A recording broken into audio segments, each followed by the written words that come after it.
اعوذ باللہ من الشیطان الرجیم بسم اللہ الرحمن الرحیم السلام علیکم ورحمۃ اللہ وبرکاتہ۔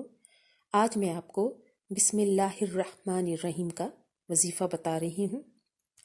اس بات کو یاد رکھیے کہ اسم اعظم اور بسم اللہ الرحمن الرحیم میں اتنا ہی فاصلہ ہے جتنا آنکھ کی سفیدی اور سیاہی میں ہے۔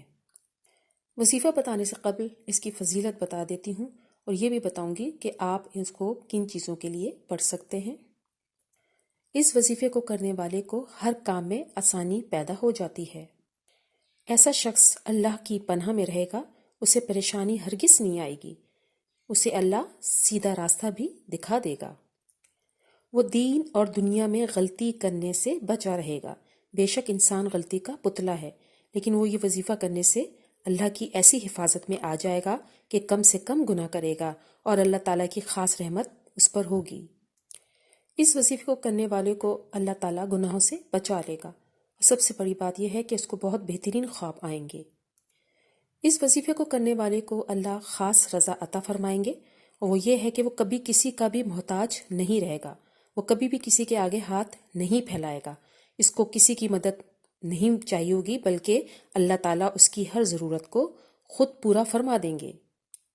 اس کے دل کی خواہش اللہ تعالیٰ خود پوری کرے گا، اسے کسی سے مانگنا ہرگز نہیں پڑے گا۔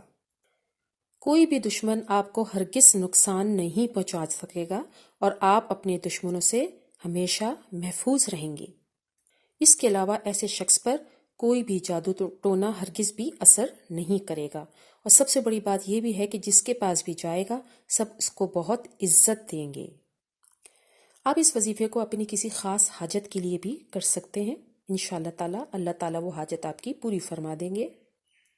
اس وظیفے کی ایک بہت اہم خاصیت یہ بھی ہے کہ جو بے نمازی، جو نماز نہیں پڑھتے، وہ اس وظیفے کو پڑھیں گے تو انشاءاللہ تعالی نماز کے پابند ہو جائیں گے، اور انشاءاللہ بلکہ وہ شخص تہجد بھی پڑھنے لگ جائے گا۔ اس وظیفے کو روزانہ ایک ہی وقت میں ایک ہی جگہ بیٹھ کے کرنا ہے، اور وضو ہونا لازمی ہے۔ خواتین اپنے خاص ایام میں بھی اس وظیفے کو جاری رکھ سکتی ہیں۔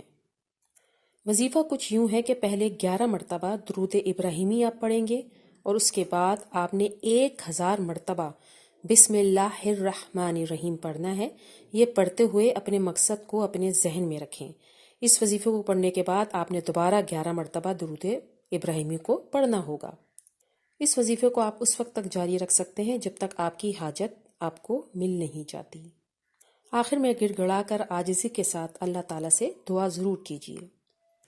اس وظیفے کو اپنے دوستوں کو ضرور شیئر کیجیے۔